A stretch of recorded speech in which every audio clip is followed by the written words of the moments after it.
ఇప్పుడు దాకా చాయ్ దుకాణం పెడదాం మామ, బేఫికర్. చూస్తున్నావు కదా మామ, ఇక్కడికి వచ్చే నుంచి ఒక్కడని వచ్చిండా మన ఇద్దరం తప్ప. గల్లీకి ఒకటైనా మామ చాయ్ దుకాణాలు. ఎవడు తాగుతుండు చాయ్?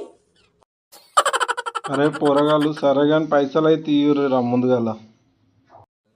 సరే ఇస్తాం కానీ అంకుల్, కుర్చీలు ఎందుకు వేయలేదు అంకుల్, నాకు అర్థం కాలేదు. ఏం చేయాలరా, పని పాటు ఉండదు, వచ్చి గంటలు గంటలు ముచ్చట పెడతారు, పనికిరాని ముచ్చట్లు. అందుకనే కుర్చీలు తీసేసిన. అరే ఇంతకు ముందు నుంచి చూస్తున్నా, మామ మామ అని పిలుచుకుంటారు. వాని బిడ్డ నీకిచ్చిండా, నీ బిడ్డనే వానికి ఇచ్చినావా? ఏందే అంకుల్, పుట్టిగానే అట్లా పిలుచుకుంటాం. ఇగో అంకుల్, చాయ్ పైసలు తీసుకో, పోదాం పారా ఇడికెళ్ళి. నడువురా పోదాం.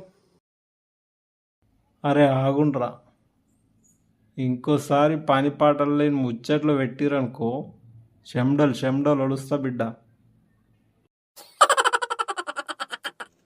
మళ్ళా రావద్దురా ఇడికి ఇంకోసారి. ఏందన్నా చెట్ల కింద కూర్చోండి, బిజినెస్ ఐడియా మాట్లాడదాం పా మామ.